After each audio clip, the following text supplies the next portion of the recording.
Olá a todos, uma vez mais muito bem-vindos ao nosso podcast da reunião de estudos do Evangelho do Grupo Espírita Irmão Áureo. E hoje, no episódio de número 195, temos a grata satisfação de trazer até você o nosso episódio especial do Natal de 2023. Curioso como o tempo passa, esse já é o terceiro especial de Natal desde que começamos o trabalho do nosso podcast. Muito legal a gente ver a passagem do tempo e as nossas realizações, né? Quem preparou pra gente hoje foi o Juninho, junto com a Dorcas, que elaboraram um podcast. E o título que eles deram foi Que a luz desse dia não se apague jamais.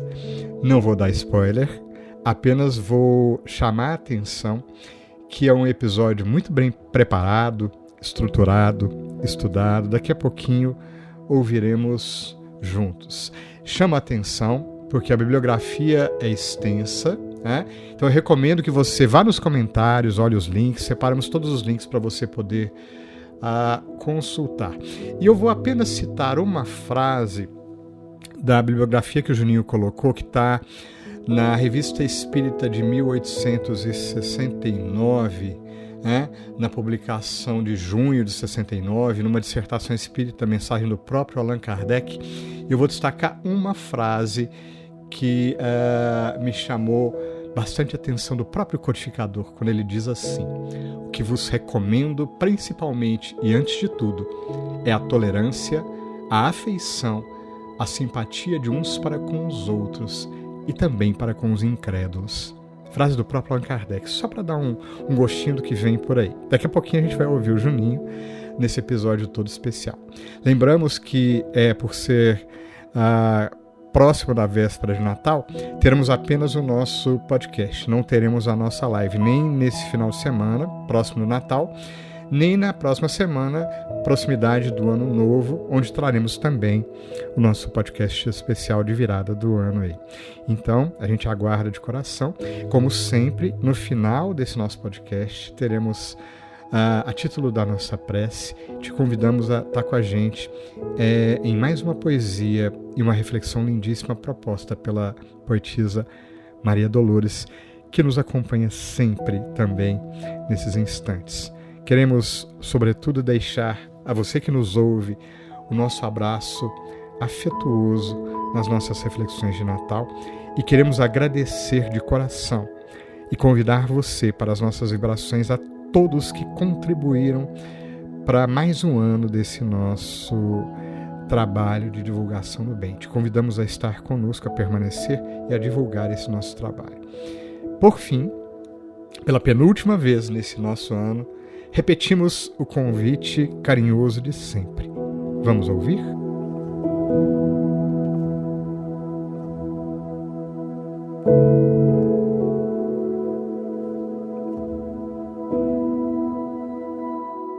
Olá, seja bem-vindo, bem-vinda a este podcast especial de Natal.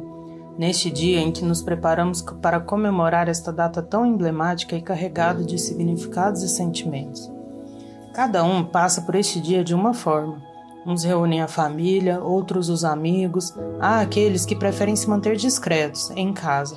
Mas uma coisa é certa, o Natal passa por nós de modo transformador. Mesmo que não percebamos, mas ao menos um singelo sorriso de canto de boca esboçamos nessa data. Para começarmos nossa conversa, quero saber de você. Tens memória afetiva ligada ao Natal? Um encontro especial, uma introspecção significativa, um abraço inesperado. Momentos que passam rápido, mas perpetuam na memória e no coração. Eu tenho as minhas. E como elas me aquecem nos dias frios. Curioso que nunca fomos criados com a imagem do Papai Noel prevalecendo nessa data.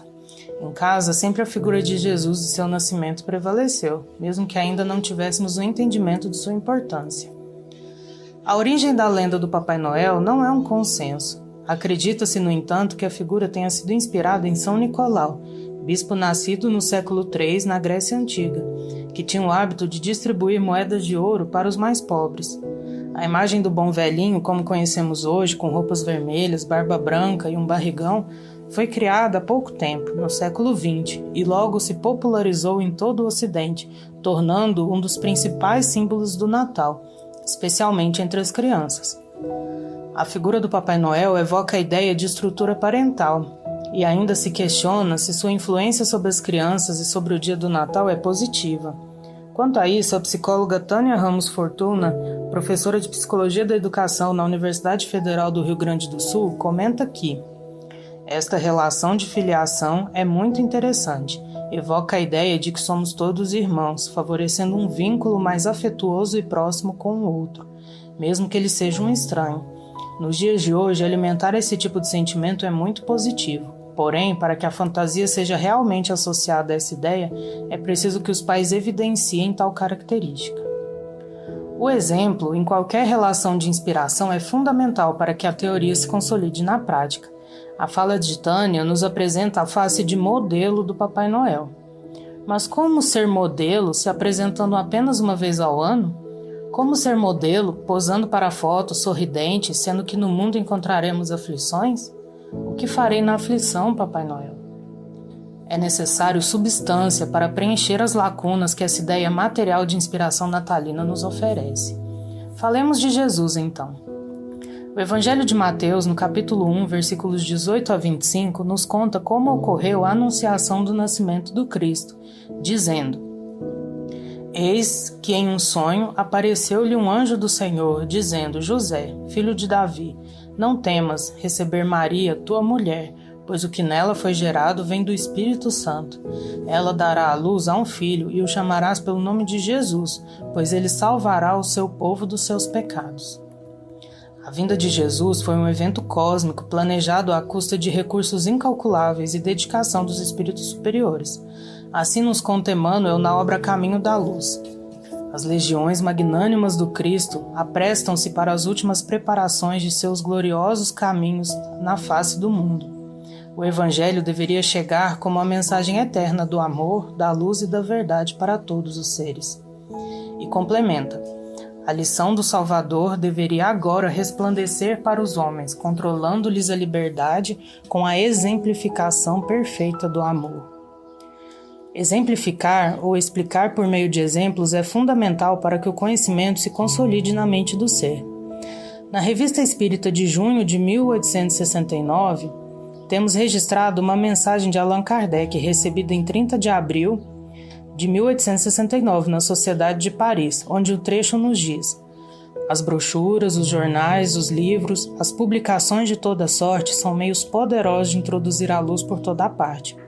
Mas o mais seguro, mais íntimo e o mais acessível de todos é o exemplo, na caridade, a doçura e o amor. Pouco antes, na mesma mensagem, Kardec ainda recomenda, antes de tudo, a tolerância, a afeição, a simpatia de uns para com os outros e também para com os incrédulos. Em sua didática magistral, Jesus utilizou de parábolas e situações para exemplificar e nos transmitir seus ensinamentos.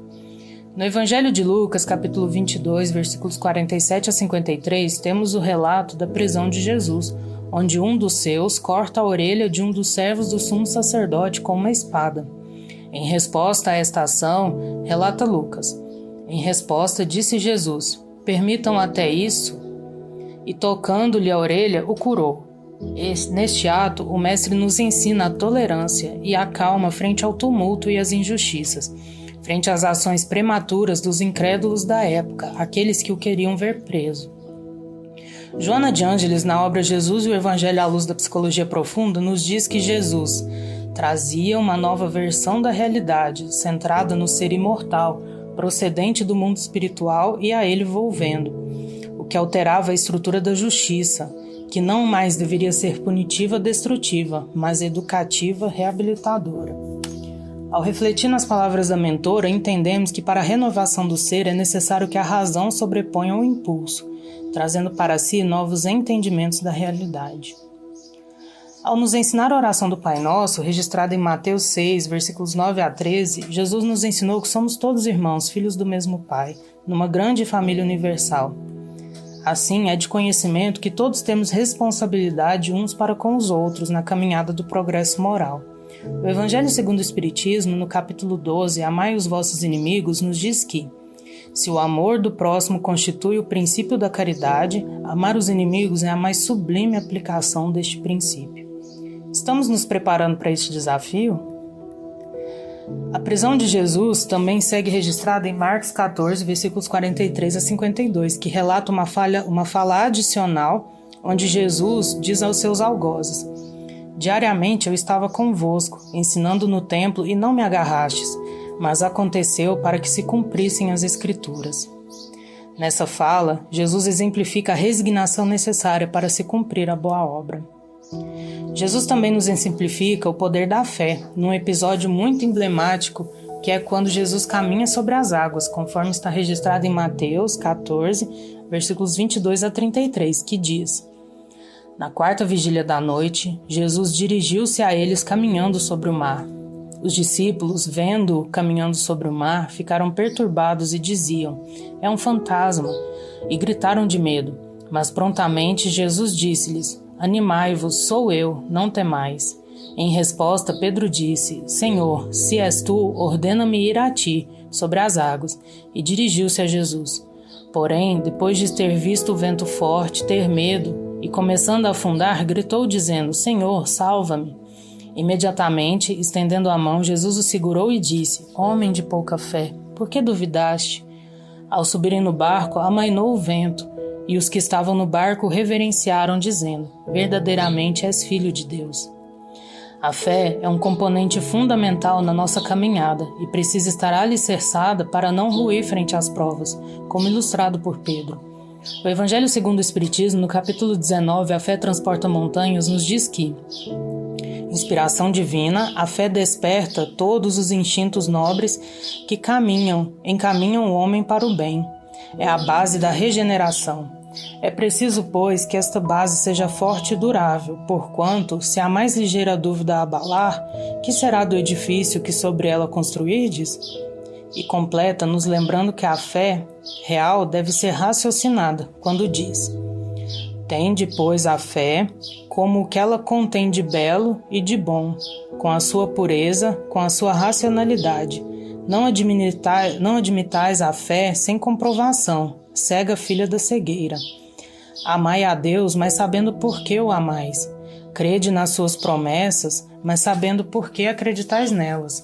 Segui os nossos conselhos, mas compenetrados do fim que vos apontamos e dos meios que vos trazemos para o atingirdes.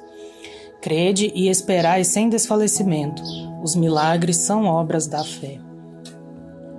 Sobre a caridade, o texto de Mateus capítulo 22, versículos 34 a 40, registra a segunda revelação trazida por Jesus ao promulgar o mandamento maior, dizendo: amarás o Senhor teu Deus com todo o teu coração, com toda a tua alma, com toda a tua mente. Este é o primeiro e grande mandamento. O segundo, semelhante a este: amarás o teu próximo como a ti mesmo. Nessas palavras, Jesus nos mostra que o mandamento maior é fundamentado no amor. Mas qual a relação entre amor e caridade? No Livro dos Espíritos, na questão 886, Kardec pergunta aos espíritos superiores: qual o verdadeiro sentido da palavra caridade como a entendia Jesus? E eles responderam: benevolência para com todos, indulgência para com as imperfeições dos outros, perdão das ofensas. E complementa: o amor e a caridade são um complemento da lei de justiça, pois amar o próximo é fazer-lhe todo o bem que nos seja possível e que desejaríamos que nos fosse feito. Tal o sentido dessas palavras de Jesus: amai-vos uns aos outros como irmãos. Desse modo, vemos que a caridade é um mecanismo de exercício do amor, trabalhando mutuamente na recuperação dos espíritos enfermos. Tanto quem ajuda quanto quem é ajudado são beneficiados no exercício da caridade. Por fim, temos a multiplicação dos pães e peixes, registrados em Mateus 14, versículos 13 a 21, que relata: tomou os 5 pães e os 2 peixes, e olhou para o céu, abençoou, partiu os pães, deu-os aos discípulos, e os discípulos às turbas. Todos comeram e saciaram-se. e levando o que sobraram dos pedaços, 12 cestos de vime cheios. E os que comeram foram cerca de 5.000 homens, fora mulheres e criancinhas. Nesse ato de multiplicação, Jesus nos ensinou a repartir o pão da matéria, mas também o do Espírito, através da palavra e do exemplo. Ao recorrer à bênção dos céus, recorda-nos que o sustento vem da fonte de vida eterna, que é Deus. Voltando às palavras da Anunciação, registradas em Mateus 1, versículo 23. Eis que a Virgem conceberá e dará à luz a um filho, e o chamarão pelo nome de Emanuel, que traduzido é Deus conosco.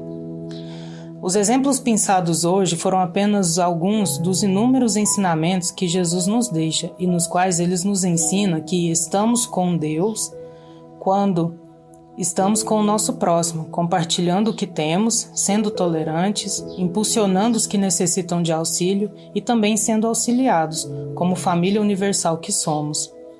Se Jesus é um espírito crístico e nosso modelo enviado pelo Pai, podemos um dia sermos Cristos. Afinal, a palavra cristão denota pequeno Cristo, mas só chegaremos lá mediante trabalho e esforço, mantendo essa luz de discernimento acesa em nossas mentes. Assim, sigamos para o dia do Natal, exercitando pouco a pouco os exemplos do Mestre, nos permitindo ser iluminados por essas centelhas de sabedoria. Neste dia, o aniversariante é ele, mas o presente foi nosso. Que tenhamos consciência da honra e responsabilidade que este presente traz consigo. Sigamos em paz, rogando forças para a caminhada e fazendo nossa parte, para que a luz desse dia não se apague jamais. E em nosso momento de oração de hoje, te convidamos a seguir conosco a prece de Maria Dolores na poesia Ante o Natal. Lembrando-te, Senhor, a glória ao desabrigo, aspiramos a ser migalha do Natal permanente contigo. Faze-nos esquecer as fraquezas e os erros que trazemos, e acolhe-nos na luz eterna dos teus dons supremos. Deixa que nós sejamos, na exaltação do bem que a tua vinda encerra, ainda que seja um traço pequenino do amor com que iluminas toda a terra. Concede-nos a bênção de espalhar, junto daqueles que a penúria alcança, o pão que supre a mesa e o verbo da esperança. Onde a tristeza surja e a revolta se expanda em tormenta sombria, queremos ser contigo as sementes da paz e o toque da alegria. Onde o infortúnio chore um sonho semimorto, anelamos doar na força de teu nome a palavra de vida e reconforto. Ante o Natal, de volta às províncias do mundo, na doce comoção que nos invade, transforma-nos por fim em parcela bendita da celeste bondade. Ampara-nos, Senhor, até que um dia, além de nossas trilhas inseguras, possamos nós também cantar na harmonia dos anjos. Glória a Deus nas alturas. Que a luz serena do teu amor, Jesus amigo, nas suaves vibrações do Evangelho, toque os nossos corações e o nosso sentimento nesses instantes, sobretudo, Mestre amigo, para que as nossas preces uma vez mais se elevem ao mais alto, rogando sobretudo por todos os que sofrem, na esperança bendita de que, como nós, alcançarão dias mais venturosos, na luz do amor infinito de Deus, nosso Pai. Junto a ti, Jesus amigo, relembrando o natalício, damos graças a Deus que permitiu que o teu amor se manifeste em nós até os dias de hoje, e rogamos, junto a todos os espíritos, fazendo coro àqueles que anelam por dias melhores. Graças a Deus.